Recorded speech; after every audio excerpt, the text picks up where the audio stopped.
कैसे हो दोस्तों। मैं Shubhankar Pandey achieve target with Shubhankar channel में आपका स्वागत है।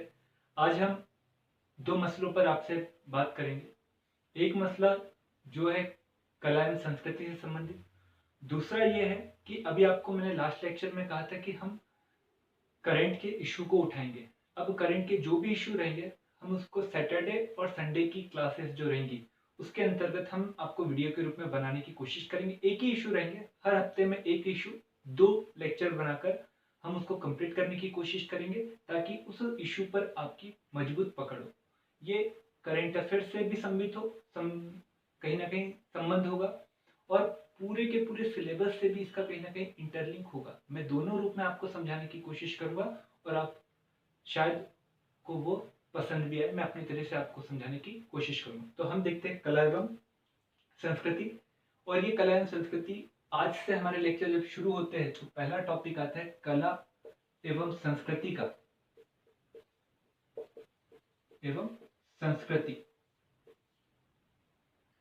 अब कला एवं संस्कृति का सबसे पहला टॉपिक आता है स्थापत्य। स्थापत्य। अब ये स्थापत्य को हमें पढ़ना है और इसमें हमें कई सारे घटनाक्रमों को पढ़ना है और बहुत बड़ा चार्ट बनाना है। पर उसके पहले हमें ये देखना है ये कला किसे कहा जाता है, संस्कृति किसे कहा जाता है। संस्कृति कला से बनती है और कला का मतलब होता है संख्या। और इसके अंतर्गत आपको कई सारी चीजें दिखाई देंगी और जब यही चीज किसी क्षेत्र में जीवन यापन के लिए उपयोग में लाई जाती है और जीवन का एक अभिन्न अंग बन जाती है उसे कहा जाता है संस्कृति। और ये क्षेत्र जब विस्तृत हो जाता है तो उसे कहा जाता है सभ्यता। तो कला से संस्कृति बनती है और संस्कृति के वृहद रूप को क्या कहा जाता है, सभ्यता। और इसीलिए आप जब ताम्र सभ्यता पढ़ोगे, ताम्र सभ्यता कौन सी सभ्यता, ताम्र सभ्यता, जब आपको हम बताएंगे आद्य इतिहास में, आद्य इतिहास में, तो हम उसको तीन भागों में बांटेंगे और तीन भागों में बांटने के बाद में आपको हड़प्पा सभ्यता बताएंगे, उसे सभ्यता बोला गया। ताम्र संस्कृति के विषय में बताने की कोशिश करेंगे, ताम्र की विभिन्न संस्कृति, और वैदिक काल के बताएंगे। तो सभ्यता किसे कहा जाता है, संस्कृति किसे कहा जाता है, कला किसे कहा जाता है। कला का मतलब संख्या से रहता है, कई सारी चीजों रहती है और ये जब सब चीजें मिलती है और वो जीवन का एक अंग बन जाती है, उसके अनुसार व्यक्ति जीने लगता है, उसे कहा जाता है संस्कृति। और संस्कृति का जो बृहद रूप रहता है उसे क्या कहा जाता है, सभ्यता। भारत की अपनी एक संस्कृति है जो कला से मिलकर बनी हुई। भारत की एक सभ्यता है जो संस्कृति से मिलकर बनी हुई और इस संस्कृति की रक्षा करने के लिए भारत के संविधान के कुछ अनुच्छेद जो है वो लगातार कार्य करते हैं और उस अनुच्छेद को ध्यान में रखकर सरकार के द्वारा विभिन्न अधिनियम बनाए गए और उन अधिनियमों के आधार पर कुछ नियम बनाए गए और नियमों के आधार पर कुछ संस्थाओं का भी निर्माण किया गया जो कला एवं संस्कृति की लगातार रक्षा करते रहते हैं, क्योंकि ये हमारा अतीत होता है और बिना अतीत के कोई भविष्य नहीं होता है। इसलिए वर्तमान में कला एवं संस्कृति का अध्ययन किया जाना बहुत अधिक जरूरी है ताकि व्यक्ति को अपने अतीत के बारे में जब ज्ञान होगा तो वो भविष्य के विषय में रोड मैप तैयार कर पाएगा। और इसीलिए हम अतीत को ज्ञान को जब प्राप्त करेंगे तो भविष्य के लिए आगे बढ़ेंगे। इसलिए हम पहला टॉपिक उठाते हैं, उसका नाम है स्थापत्य कला। ये स्थापत्य कला जो है, ये हम स्थापत्य कला को कई रूपों में पढ़ने की कोशिश करेंगे और प्राचीन काल से लेकर अभी तक के किस प्रकार से स्थापत्य कला में चेंजेस आते गए उसके विषय में हम पूरी जानकारी एकत्रित करेंगे। तो आप पहले नोट डाउन करिएगा स्थापत्य कला। और स्थापत्य कला में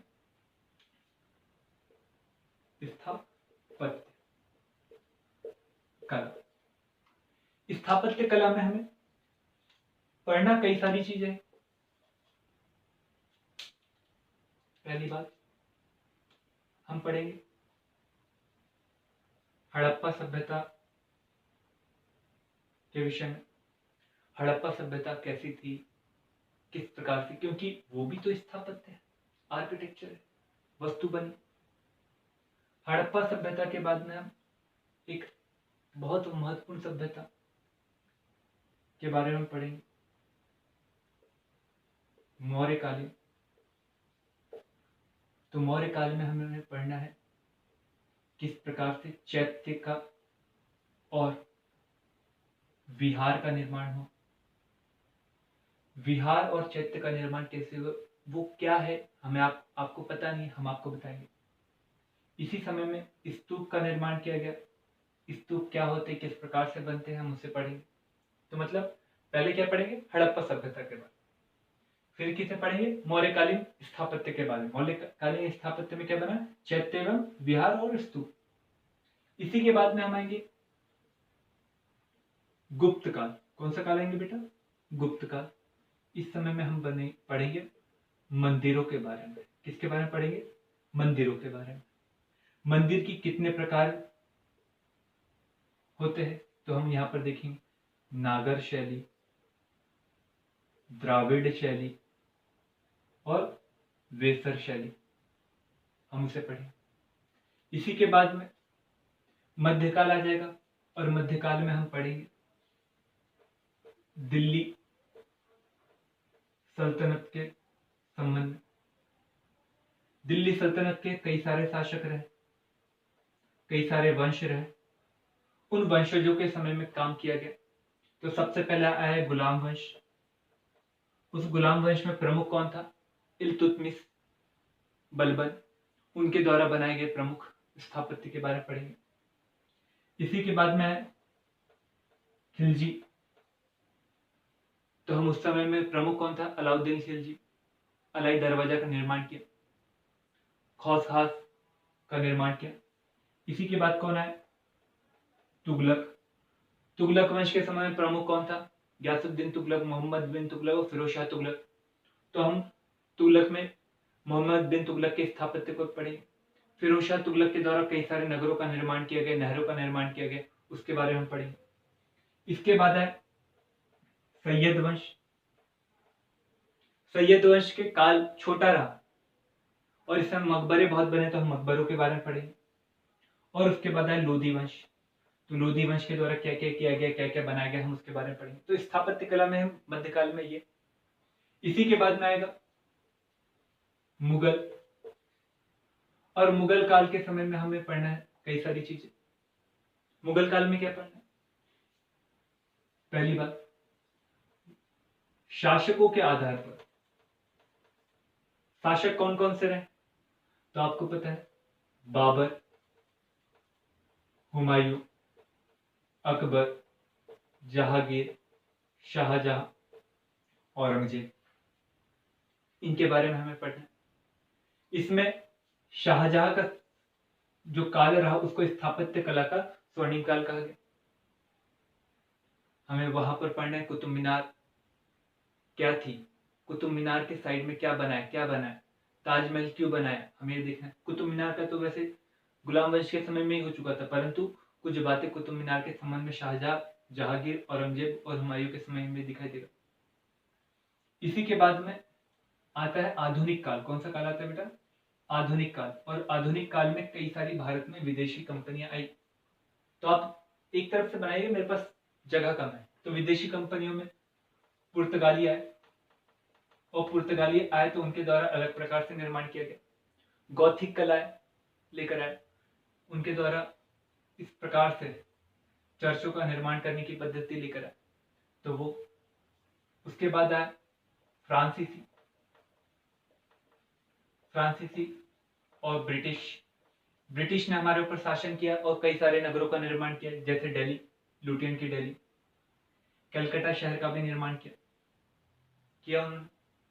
तो पांडिचेरी का निर्माण फ्रांसीसियों ने किया, गोवा का निर्माण पुर्तगालियों ने किया। तो हमें उसके बारे में पढ़ना।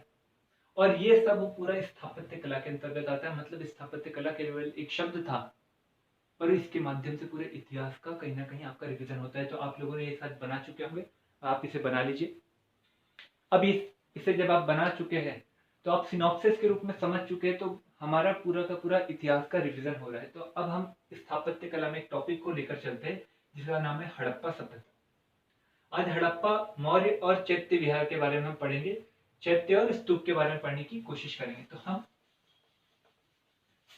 अब देखते हैं, टॉपिक लिखिए आप स्थापत्य कला के अंतर्गत। पहला, हड़प्पा सभ्यता।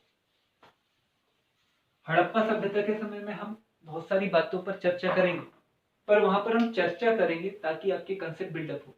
पर हम अभी ही बहुत सारी बातें करेंगे, तब आपको जानकारी जब हो प्राप्त होंगी तो कहीं ना कहीं दिक्कत नहीं होगी। तो हड़प्पा सभ्यता, हड़प्पा सभ्यता अपने समय की एक सुनियोजित सभ्यता के रूप में जानी जाती है। और सुनियोजित सभ्यता इसलिए कहा जाता है क्योंकि हड़प्पा सभ्यता की कई ऐसी विशेषताएं हैं जो विशेषता कहीं ना कहीं उसे स्थापत्य की दुनिया में उस समय की सबसे श्रेष्ठ सभ्यता कहते हैं। क्यों कहा जाता है? क्योंकि उस समय की कुछ सभ्यता जैसे कि मेसोपोटामिया की सभ्यता जो बहुत अधिक श्रेष्ठ मानी जाती है, परंतु वो सुनियोजित सभ्यता के रूप में नहीं मानी जाती। वहां पर घरों का निर्माण हमें सुनियोजित रूप से नहीं दिखाई देता, सड़कों का निर्माण सुनियोजित रूप से नहीं दिखाई देता, पर्यावरण के हितों को ध्यान में रखकर वहां पर किसी भी प्रकार का हमें स्थापत्य दिखाई नहीं देता। पर हड़प्पा सभ्यता में हमें इस प्रकार की सभी वस्तुएं दिखाई देती है, इस प्रकार की सभी विशेषता दिखाई देती है। और सबसे पहली विशेषता यह है कि हड़प्पा सभ्यता जो है एक सुनियोजित सभ्यता है। और इस सभ्यता की सबसे खास विशेषता है कि घरों का निर्माण सड़कों के किनारे किया जाता था और ये सड़कें जो रहती थी ये प्रायः समानांतर होती थी। कैसे होती थी? समान अंतर पर होती थी और एक दूसरे को प्रायः समकोण पर क्या करती थी? काटती थी। इन घरों से निकलने वाले मल मूत्र के लिए एक नाली का निर्माण किया जाता था और ये नाली सड़कों के किनारे होती थी और किनारे होने के साथ में ये नाली प्रायः पर्यावरण को ध्यान में रखकर ये नाली प्रायः बड़े बड़े पत्थरों से, पाषाणों से ढकी हुई होती थी। जैसे वर्तमान में नालियां निर्माण की जाती है, नालियों को फिर में क्या कर दिया था? घरों के सामने की नालियों को ढक दिया जाता है ताकि कीड़े जो रहते हैं वो बाहर ना, पॉल्यूशन ना फैले, एयर पॉल्यूशन ना फैले। वैसा ही कुछ वहां पर था। इसी के बाद में जो नगर था, ये पूरा नगर जो रहता था वो नगर दो भागों में यहाँ पर आपको विभाजित दिखाई देता था। एक रहता था निचला शहर और एक रहता उच्च शहर, दोनों भागों में दिखाई देता था। और नगरों का निर्माण ईंटों के माध्यम से होता। किसके माध्यम से होता था? ईंटों के माध्यम से, ना कि पत्थरों के माध्यम से।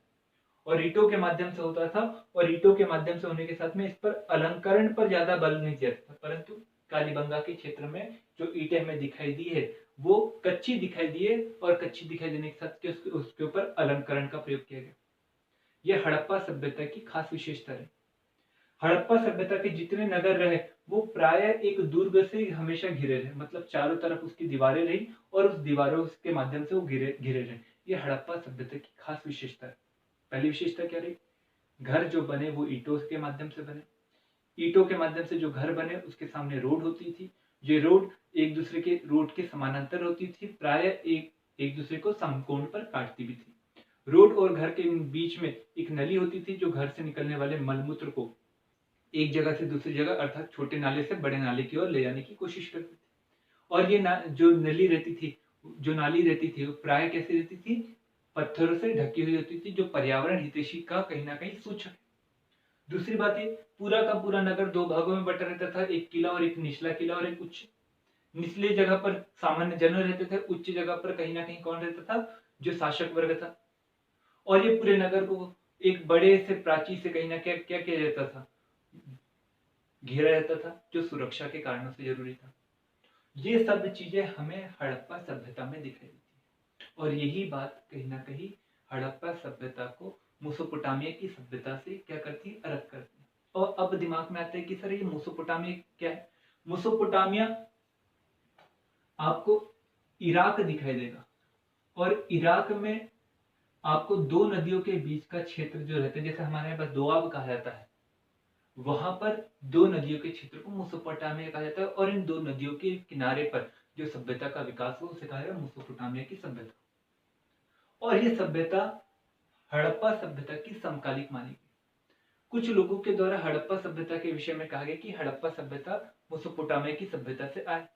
अब ये बात आई क्या नहीं, ये हमें प्राचीन काल के इतिहास के विषय में पढ़ना है। अभी तो केवल हमें सभ्यता के बारे में पढ़ना है और उसके स्थापत्य के बारे में पढ़ना है। हमने ये बातें देख ली कि भैया वहां पर आपको क्या दिखाई देता है? घर दिखाई देते हैं, सड़कें दिखाई देती है, नालियां दिखाई देती है, बड़े दुर्ग दिखाई देते हैं, स्नान ग्रह भी दिखाई देते हैं। मोहनजोदाड़ो में आपको बड़े बड़े स्नान ग्रह दिखाई दिए, जिसका संबंध कहीं ना कहीं किससे था? शायद माना गया कि शायद इसका संबंध पूजा पाठ से था। जब पूजा का समय आता था तो लोग शायद इस समय में इस स्नान गृह में जाकर कहीं ना कहीं क्या करते थे, स्नान करके पूजा अर्चना करने की कोशिश करते थे। और खास विशेषता ये थी कि वर्तमान में जो ये स्नान गृह पाए गए हैं, इस स्नान गृह में एक भी आज भी लीकेजेस नहीं है, जो बताता है कि उस समय में वो विज्ञानवाद से भी परिचित थे। किस प्रकार से धरातली क्षेत्र को लीकेज से बचाया जाए, इसके लिए उनको लेप के बारे में भी ज्ञान था। ये भी हड़प्पा सभ्यता की क्या थी, विशेषता थी। तो ये हड़प्पा सभ्यता की क्या हुई, विशेषता, जिसे हमने देखने की समझने की कोशिश की। अब इसी के बाद में आता है हड़प्पा सभ्यता के बाद में एक सभ्यता, एक काल दिखाई देते हैं जिसे कहते हैं मौर्य काल।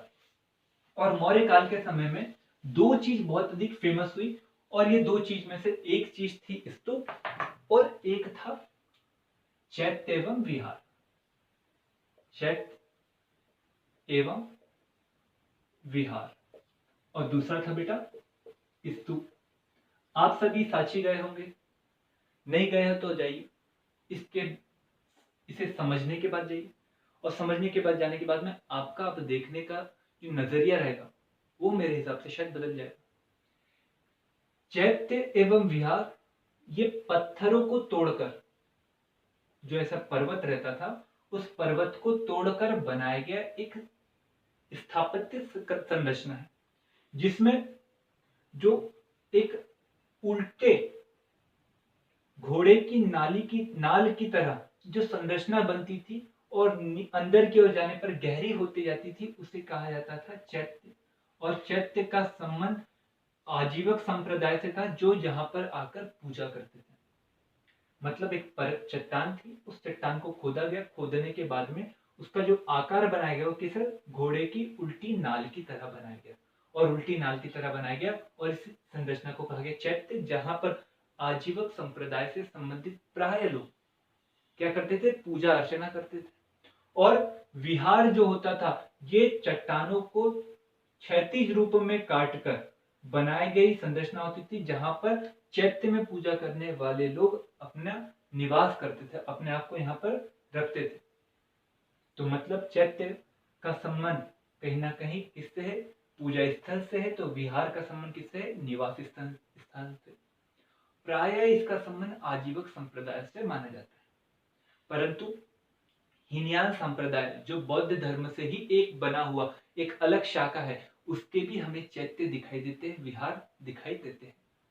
ये हमें चैत्य और विहार के बारे में थोड़ा सा हमारी जानकारी।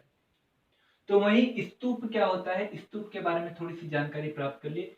स्तूप एक अर्ध अंडाकार एक संरचना है, और इस अर्ध अंडाकार संरचना में जो ऊपर का क्षेत्र रहता है, जो स्तूप का सबसे पवित्र भाग माना जाता है, उसे कहा जाता है हर्मिका। क्या कहा जाता है, हर्मिका। और इसके ऊपर एक दंड होता है, और ये दंड शांति का प्रतीक माना जाता है। यह हर्मिका सबसे पवित्र भाग इसलिए माना जाता है क्योंकि इसमें बौद्ध धर्म के संस्थापक गौतम बुद्ध से संबंधित, उनके शरीर से संबंधित जो अंग रहते हैं, टुकड़े रहते हैं, जैसे कुछ कान, दांत, उन वस्तुओं को यहाँ पर रखा जाता है, या उनके द्वारा अपने जीवन में उपयोग में लाई गई वस्तु को यहाँ पर रखा जाता है, जहां जिसके कारण इसे सबसे पवित्र स्थान माना जाता है। इसी के बाद में ये जो अंडाकार आकृति रहती है, मतलब ये कौन हो गया, ये अंडाकार आकृति, ये हो गया दंड, और ये हो गया हर्मिका। अब इसके चारों ओर परिक्रमा लगाने के लिए एक पथ होता है जिसे कहते हैं प्रदक्षिणा पथ। क्या कहा जाता है, प्रदक्षिणा पथ। और इस प्रदक्षिणा पथ के और जाने के लिए एक जगह होती है जिसे हम गेट बोलते, परंतु वो रहता है तोरण। और ये तोरण महत्वपूर्ण रहता है क्योंकि इसके ऊपर गौतम बुद्ध की आजीव जो जातक कथाएं है उनका वर्णन होता है। और ये जातक कथाएं क्या कहलाती है, बुद्ध के वर्तमान जीवन से संबंधित कथाएं नहीं, बल्कि पूर्व के जन्म से संबंधित कथाओं का वर्णन, ये जातक कथाओं का आपको वर्णन मिलता है। तो स्तूप में आपको कितनी चीजें दिखाई देगी, सबसे पवित्र हर्मिका, हर्मिका के ऊपर दंड, और ये पूरी संरचना किसके ऊपर रहती है, अंडाकार आकृति। और अंडाकार आकृति के चारों ओर प्रदक्षिणा लगाने के लिए क्या रहता है, प्रदक्षिणा पथ। और जब उसमें प्रवेश करते हैं उसे क्या कहा जाता है, तोरण। और तोरण में किससे संबंधित कहानियां रहती है, गौतम बुद्ध से। और गौतम बुद्ध की कौन सी कहानियां, आजीवक सॉरी उनकी कौन सी जातक कथा, जो उनके पूर्व के जन्म से संबंधित रहती है। तो ये आज के लेक्चर में हमने आपको छोटा सा बताने की कोशिश की। और छोटा सा जब आपको बताया तो आपके सामने आप प्रश्न भी आते हैं। तो आपके सामने सबसे पहले प्रश्न आता है कि मेसोपोटामिया की सभ्यता किस सभ्यता की समकालिक थी। दूसरा प्रश्न, हड़प्पा सभ्यता एक अनियोजित सभ्यता थी, हाँ या ना? अगर थी तो क्या क्या कारण थे वो आप बताइए, कारण के साथ बताइएगा। दूसरा, चैत्य विहार में चैत्य का संबंध किससे है, निवास स्थान से या पूजा स्थान से? दूसरी बात, हर्मिका स्तूप का एक महत्वपूर्ण भाग है, क्यों? ये आपके सामने हमने प्रश्न रखे। और प्रश्न रखने के बाद में आपके सामने हम जो करंट अफेयर का जो इशू उठाने वाले हैं, वो सबसे पहला इशू उठाने वाले हैं कि वर्तमान में हमारी इकोनॉमी को पुश करने के लिए हमें किन किन क्षेत्रों के ऊपर अधिक ध्यान देना चाहिए। ये हमारा टॉपिक रहेगा और इस टॉपिक के ऊपर हम अच्छे से डिस्कशन करने की कोशिश करेंगे। यदि आपको वीडियो अच्छा लगा हो तो जरूर से शेयर करिए, चैनल को सब्सक्राइब करिए और उन लोगों तक के पुनः शेयर करिए जिन लोगों ने चैनल को सब्सक्राइब नहीं करा। धन्यवाद।